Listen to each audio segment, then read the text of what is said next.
ఓం శ్రీ కృష్ణ జగద్గురు పరబ్రహ్మణే నమః. ఓం నమో శ్రీ వేదవ్యాసాయ నమః. ఓం మద్గురు శ్రీ పూర్ణానంద స్వామినే నమః. ఓం శుక్లాం భరధరం విష్ణుం శశివర్ణం చతుర్భుజం ప్రసన్నవదనం ధ్యాయేత్ సర్వవిఘ్నోపశాంతయే. ఓం వ్యాసాయ విష్ణురూపాయ వ్యాసరూపాయ విష్ణవే నమో వై బ్రహ్మనిధయే వాసిష్ఠాయ నమో నమః. ఓం నారాయణం నమస్కృత్య నరం చైవ నరోత్తమం దేవీం సరస్వతీం వ్యాసం తతో జయముదీరయేత్.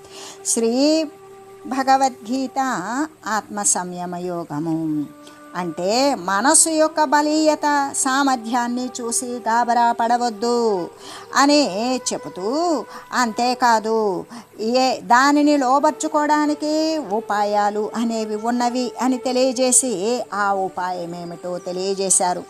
మనసు అనేటువంటిది మరి దానిని నిగ్రహించడం అనేటువంటిది చాలా కష్టమే. అంతేకాని నిగ్రహించడానికి పడనటువంటిది కాదు. దానిని జయించడం అనేటువంటిది కష్టంతో కూడి సాధించుకోవడమే కానీ అసలు అసాధ్యమైతే కాదు కదా. అందుకే తగినటువంటి ప్రయత్నాల చేత అది తప్పకుండా నిగ్రహించబడగలుగుతుంది.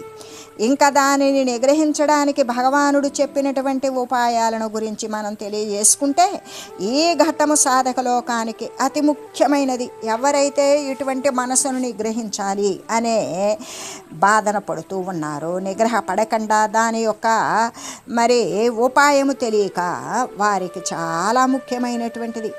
ఎలాగంటే, దేనికైతే వశీభూతులై ఉన్నారో జనులంతా కూడా అనాది కాలము నుండి కూడా ఈ సంసార సాగరంలో పడిపోయి దరిగానకుండా తీరము తెలియకుండా ఈదులాడుతూ ఉన్నారు. ఈ సంసారం పడలేము, ఈ శరీరాలు ధరించలేము, దీని సంబంధమైన ఇబ్బందులు క్లేశాలు పడలేము, అసలు ఈ శరీరాలే వద్దు అని ఎట్లయితే సంసార సాగరంలో పడి దరిగానకుండా ఆ విధంగా ఆ దరికి ఈ ధరికి ఈదులాడుతూ ఉన్నారో, చాస్తూ పుడుతూ ఉండేటువంటి దుఃఖాలకు లోనగుతూ ఉన్నారో, ఏదైతే ఆత్మానుభూతికి ప్రధానమైనటువంటి అడ్డుగోడగా నిలిచి ఉన్నదో అటువంటి మనస్సు యొక్క నిగ్రహాన్ని గురించే కదా ఇక్కడ మనకి తెలియజేయబడింది. అందులో కూడా ఎవరు తెలియజేశారు అంటే, అవతారమూర్తి అయినటువంటి సాక్షాత్తు కూడా శ్రీకృష్ణ భగవానుని ముఖార విందము నుండి ఆ ఉపాయం అనేది బయటకు వచ్చింది. అది అత్యంత ప్రాధాన్యాన్నే పొందింది. మనసును నిగ్రహించడం ఎలాగా అనే ఈ ప్రశ్నే దాదాపు కూడా ప్రతి వాణి నోటికుండా కూడా వస్తూ ఉన్నది. ఈ ప్రశ్న కనుక నివారించబడినట్లయితే ఒక ఆధ్యాత్మిక సాధన అంతా కూడా పూర్తి అయినట్లే కదా. కాబట్టి దీనిని గురించి, మనసును నిగ్రహించడం గురించి భగవానుడు ఏమి తెలియజేశారో తెలుసుకోవడం అనేటువంటిది అత్యంత అవసరమే అనే చెబుతూ, అయితే దానిలో 2 రకాలైనటువంటి ఉపాయాలున్నవి. ఒకటి వైరాగ్యం అయితే రెండవది అభ్యాసం. ఈ 2 ఉపాయాల చేత కూడా మనసు తప్పకుండా నిగ్రహించబడగలుగుతుంది అని తెలియజేశారు. అంతేకాదు అటువంటి హామీని ఇచ్చారు. వైరాగ్యము అంటే దృశ్య విషయాల యందలి అస్థిరత్వము మొదలైనటువంటి దోషాలను విచారించాలి. వాని పట్ల ఏహ్యభావము విరక్తి భావము కలిగి ఉండాలి. దాని చేతనే మనసు బహిర్ముఖంగా పరిగెత్తదు, అంతర్ముఖంగా మళ్ళీపోతుంది. వైరాగ్యం ఎందుకు, విరక్తి ఎందుకు దృశ్యమాన వస్తువుల పట్ల కలిగి ఉండాలి అంటే, ఈ దృశ్య ప్రపంచంలోని సమస్త పదార్థాలు కూడా కాలక్రమంగా నశించిపోయేవే అయ్యున్నవి కదా. చివరకు శరీరము కూడా కొంతకాలానికి నశించిపోతుంది. కాబట్టి అశాశ్వతములైనటువంటి ఇటువంటి పదార్థాల మీద కోరికెందుకు? శాశ్వత వస్తువు ఒక్క ఆత్మతత్వమే కదా, అదే కదా దైవము. కాబట్టి దాని పట్ల మాత్రం కోరిక కలిగి ఉండవలసిందే. ఒకవేళ ఈ ప్రాపంచిక భోగాలను అనుభవించినప్పటికీ కూడా తృప్తి అనేటువంటిది కలగదు. ఆశ తగ్గుతుందా? ఆశ తగ్గదు. మరలా కూడా వాని పట్ల 2 కోరిక పుట్టుకొస్తుంది. దాని వలన వాసనలు బలపడిపోతాయి, సంసార బంధాలు వృద్ధి అవుతాయి. పైగా మనసు విషయం యొక్క అనుభవం కోసమే బహిర్ముఖంగా పరిగెడుతూ ఉంటుంది. అలా అది బహిర్ముఖంగా వెళ్ళే కొద్దీ సమీపమున ఉన్నటువంటి ఆత్మ వస్తువు దూరం అయిపోతుంది కదా. ధ్యానమందు మనసు నిలవదు కాబట్టి మనసు నిశ్చలమే అవడం కోసం, స్వాధీనపడడం కోసం విషయాల పట్ల విరక్తి అనేటువంటిది అత్యవసరమై ఉన్నది ప్రతి ఒక్కరికి. ఇక మనోనిగ్రహమందు గమనించాల్సినటువంటి రెండో విషయం ఏమిటి అంటే అభ్యాసం కదా. ఒకటి వైరాగ్యము, రెండవది అభ్యాసము. అభ్యాసము అంటే అలవాటు చేత ఎల్లప్పుడూ కూడా ప్రయత్నం చేసే అలవాటు ఉండాలి. ఆ అలవాటు చేత ఏ కార్యం గురించి మనం ప్రయత్నం చేస్తున్నామో ఆ కార్యం ఎటువంటిదైనా సరే సాధింపబడగలుగుతుంది. అందుకే మనకి దీర్ఘకాల నిరంతరమైనటువంటి అలవాటు చేత ఎల్లప్పుడూ చేసేటువంటి బహుకాలం యొక్క అభ్యాసం చేత మనోనిగ్రహము అనేది తప్పకుండా సాధ్యపడగలుగుతుంది అని కదా చెప్పి ఉన్నారు. సోమరులకైతే మనసు లొంగదు. ఎలాగంటే దానిని లొంగదీయడానికి వారు ప్రయత్నమే చేయరు కాబట్టి ప్రయత్నం చేయని వానికి సరైన ఫలితం ఉంటుందా? ఉండదు. ప్రయత్నం కానీ అభ్యాసం కానీ లేకపోతే లౌకిక రంగంలో కూడా లేదు, పారమార్థిక రంగంలో కూడా ఏ కార్యాన్ని కూడా సాధింపబడదు. ఎందుకు? ప్రయత్నం భౌతికంగా లేదు, ఆధ్యాత్మికంగా లేదు. ఒక చిన్న పరీక్ష యందు ఉత్తీర్ణులు కావాలి అంటే ఎన్ని రోజులో కష్టపడవలసి ఉంటుంది కదా. అలాంటప్పుడు ఇంకా ఎన్ని జన్మల నుండో గడ్డగట్టి ఉన్నటువంటి కఠినమైన మనసును కరిగించడానికి ఎంత శ్రమ పడాలి, ఎంత అలవాటు అభ్యాసం గావించాలో మనమే ఆలోచన చేయాలి కదా. కాబట్టి ప్రతిరోజు కూడా మనసును విచారము, ఆత్మతత్వ విచారము, ఇక దృశ్యమాన వస్తువుల పట్ల వైరాగ్యము చేత బాహ్యము నుండి మనసును మరలించి అంతరంగమునందు ఆత్మధ్యానమునందు నియోగించడం అనేటువంటిది ఆ ప్రయత్నము రకరకాల బహుభంగుల రకరకాల అనేక విధాలుగా చేస్తూ ఉండాలి. అప్పుడు ఒకటి పోతే ఒకటి చేస్తూ ఉన్నప్పుడు తక్కువ సమయంలోనే మనసు స్వాధీనపడుతుంది. ఆత్మయందే నిరంతరం కూడా ప్రీతిని పొందుతూ ఉంటుంది. కాబట్టి ఓ అర్జున, నీవు గొప్ప భుజబలము పరాక్రమం కలిగిన వాడవు, భౌతికమైనటువంటి శక్తితో కూడి ఉన్న వాడవు, భౌతిక శక్తి సమన్వితుడవు. అటువంటి నీ శక్తిని ఆధ్యాత్మ రంగమును కూడా వ్యక్తం చేయు. అభ్యాసం ద్వారా ఈ యొక్క దృశ్యమాన వస్తువుల పట్ల వైరాగ్యాన్ని, విరక్తిని కలిగి ఉండడం ద్వారా మనసును నిగ్రహించు. విజయాన్నే పొందు. యుద్ధం చేస్తే యుద్ధంలో గెలుస్తావు, మనసును నిగ్రహిస్తే ఆధ్యాత్మికంగా విజయాన్ని పొందుతావు అనే ఈ సంబోధన ద్వారా భగవానుడు మనకి అర్జునుణ్ణి మహాబాహో అని సంబోధించారు. అర్జునుడు మనోనిగ్రహము కష్టము, దుస్తరము, చేయలేము అని చెప్పినది చూచి విని అతనికి ధైర్యాన్ని చెప్పడం కోసం, ప్రయత్నం పురిగొల్పడం కోసం మహాబాహో అని ఇక్కడ సంబోధించి ఉండవచ్చు. ఇంతకీ మనసు ఎటువంటిది? చంచలమైనది, నిగ్రహించడానికి కూడా కష్టసాధ్యమైనది. ఏ సాధనల చేత కూడా మనస్సు అనేది నిగ్రహింపబడలేదు. అంటే ఏ సాధనల చేత?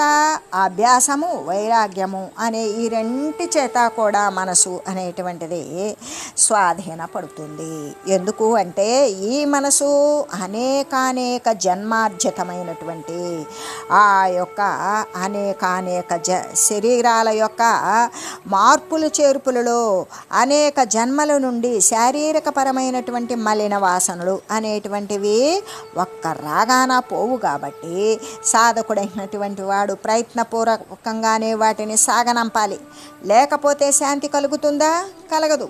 అదే కదా దుర్గుణాలు, దుష్టమైనటువంటి మనసును మరి పారద్రోలి శిష్టమైనటువంటి మనసును పరమాత్మ యందే లగ్నం చేయాలి అనే విషయాన్ని గురించి మనం ఇప్పుడు ఒక చిన్న పోలికను తెలియజేసుకుందాం. ఒకానొక పట్టణమందు ఒక మధ్యతరగతి కుటుంబం నివసిస్తూ ఉన్నది.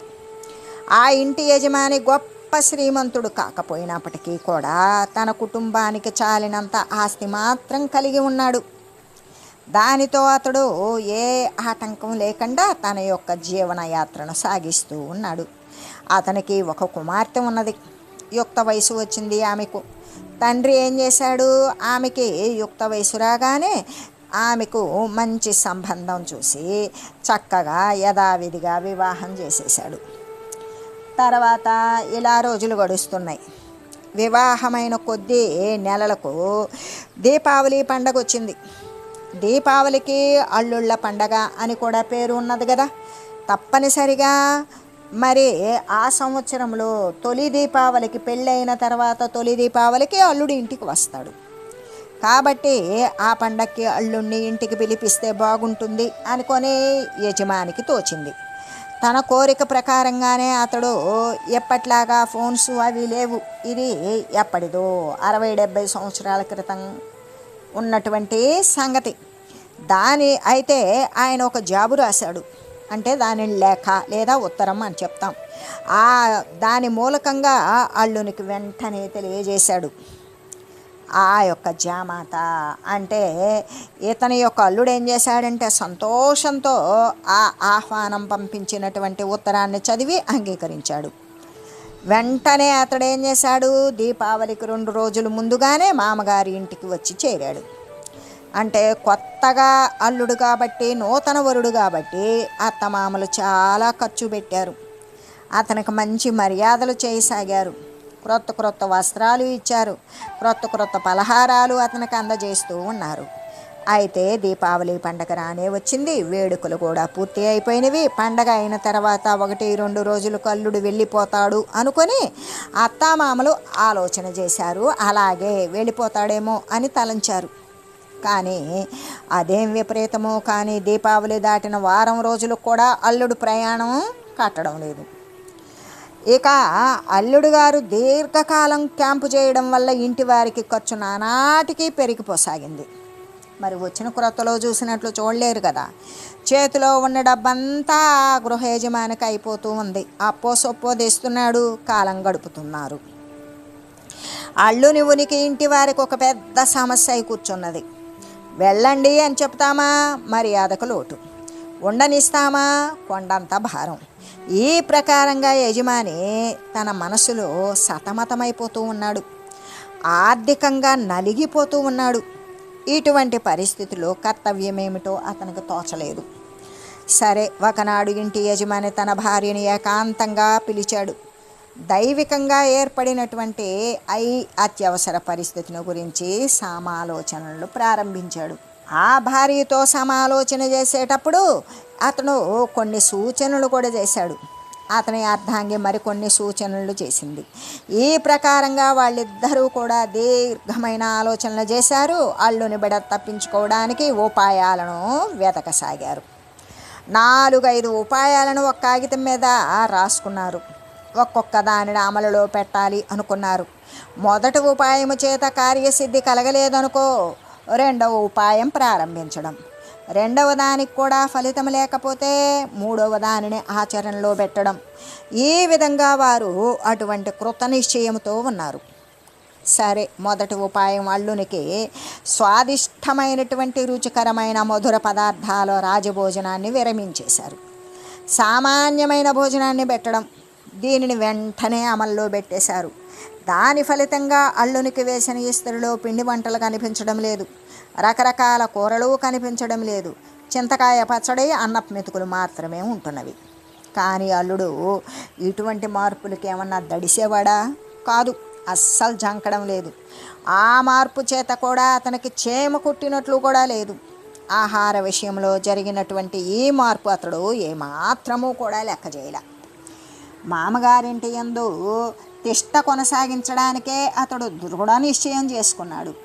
ఈ ప్రకారంగా అల్లుణ్ణి పంపడానికి వేసిన మొదటి పథకము, మరి ప్రథమ సూత్రము విఫలమైపోయింది. అత్తమామలు వెంటనే రెండవ సూత్రాన్ని అమలు చేయడానికి నిశ్చయించుకున్నారు. ఒకనాడు మామగారు అల్లుణ్ణి ఏకాంతంగా పిలిచి, అల్లుడు గారు, మీరు ఇల్లు విడిచి వచ్చి చాలా రోజులు అయినట్లున్నది. మీ ఇంటివారు మిమ్మల్ని గురించి బెంగబెట్టుకోరా అని అడిగాడు.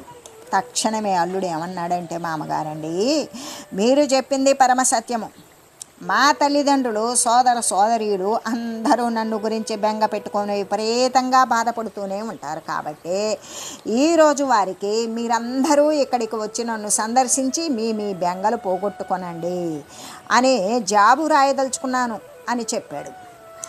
ఆ మాటలు వినగానే మామగారి గుండె బ్రద్దలైపోయింది. రామ ఒక్కరిని వదిలించుకోవడానికే యమాయాతన పడుతూ ఉంటే ఇక 10 మంది వచ్చి నెత్తిన పడుతూ ఉన్నారే అని తలంచుకొని హతాశుడై నోట మాట రాకపోయింది. ఈ ప్రకారంగానే పథకంలో ఉన్నటువంటి 2వ ఉపాయం కూడా విఫలమైపోయింది. ఇక గత్యంతరం లేక మామగారు 3వ సూత్రాన్ని అమలు పెట్టడానికి నిశ్చయించుకున్నారు. ఇంతవరకు కూడా చిన్న చిన్న అస్త్రాలు శాస్త్రాలు ప్రయోగించడం వల్ల ఎటువంటి ప్రయోజనము లేకపోవడం, శూన్యమైపోవడం గమనించి ఈసారి బ్రహ్మాస్త్రాన్ని ప్రయోగించాలి అని నిశ్చయించుకున్నాడు. ప్రతిరోజు కూడా ఉదయం దొడ్డిలోని బావి దగ్గర అల్లుడు స్నానం చేస్తూ ఉంటాడు. బావిని ఆనుకొని ఒక పెద్ద గోడ ఉన్నది. అది సున్నం కొట్టబడి ఉన్నది. మామగారు ఒకనాటి రాత్రి ఒక బొగ్గు తీసుకున్నాడు. ఆ గోడపై తాటికాయంత అక్షరాలతో ఇంటికి వచ్చిన అతిథి 3 రాత్రుల కంటే ఎక్కువసేపు ఉండకూడదు అని వ్రాసి వెళ్ళిపోయాడు. మరునాడు ఉదయమున ఆ అల్లుడు బావి వద్ద స్నానం చేయడానికి వచ్చాడు కదా. గోడపై వ్రాసినటువంటి వాక్యం అతని కంటబడింది. అది చదువుకున్నాడు. ఓహో, మామగారు నన్ను సాగనంపడానికి ఎన్నో పన్నాగాలు చేస్తూ ఉన్నాడు అని ఊహించుకొని ఆ వాక్యం క్రిందనే ఈ ప్రకారంగా బొగ్గుతో రాశాడు. మామగారు 3 రాత్రుల కంటే ఎక్కువ కాలం ఇచ్చట ఉండకూడదు అని మీరు వ్రాశారు. మంచిదే, నేను మీ మాటను తప్పను. మీ అభిప్రాయము ప్రకారం నేను కూడా మీ ఇంటి యందు నేను 3 రాత్రుల కంటే ఎక్కువ ఉండను. 1 సంకురాత్రి, 2 శివరాత్రి, 3 నవరాత్రి.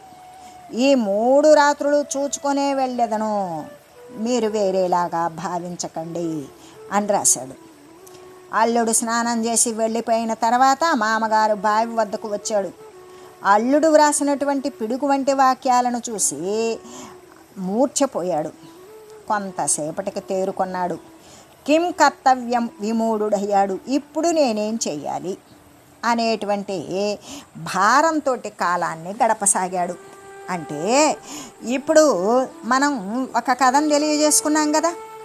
ఆ కథలోని అల్లుళ్లాగానే జీవుని యొక్క హృదయంలో అనేక జన్మల నుండి సంపాదించుకున్నటువంటి దురభ్యాసాలు, మలినమైనటువంటి వాసనలు తిష్ట వేసుకొని కదలకుండా ఉన్నవి. మనం ప్రయత్నం చేస్తే తప్ప వాటిని సాగనంపలేం. ఎంత ప్రయత్నం అంటే ఒకదాని వెంట ఒకటి ప్రయత్నపూర్వకంగా వాటిని సాగనంపితే తప్ప జీవునికి శాంతి కానీ సుఖం కానీ ఉంటుందా? ఉండదు. అంటే ఆత్మతత్వ విచారణ చేత, అభ్యాసం చేత, ఉపాయాల చేత, యుక్తి చేత ఆ ప్రాపంచక వాసనలను ఎంత శీఘ్రంగా బయటికి నెట్టివేస్తే తప్ప జీవునికి అంత శ్రేయము అంత త్వరితంగా లభిస్తుంది. వాటి యొక్క ఉనికి చేత అశాంతే కదా కలుగుతూ ఉంటుంది. కాబట్టి ఏదో ఒక ఉపాయము చేత హృదయమందు బహుకాలము నుండి కూడా స్థిరపడిపోయిన నిలద్రొక్కుకొని ఉన్నటువంటి ఆ కామము, కోరికలను, కోపాలను, లోభాలను, మోహాలను, మదమును, మత్సరాన్ని కూడా అనబడేటువంటి ఈ ఆగంతుకులకి శీఘ్రంగా వీడ్కోలు చెప్పవలసిందే కదా.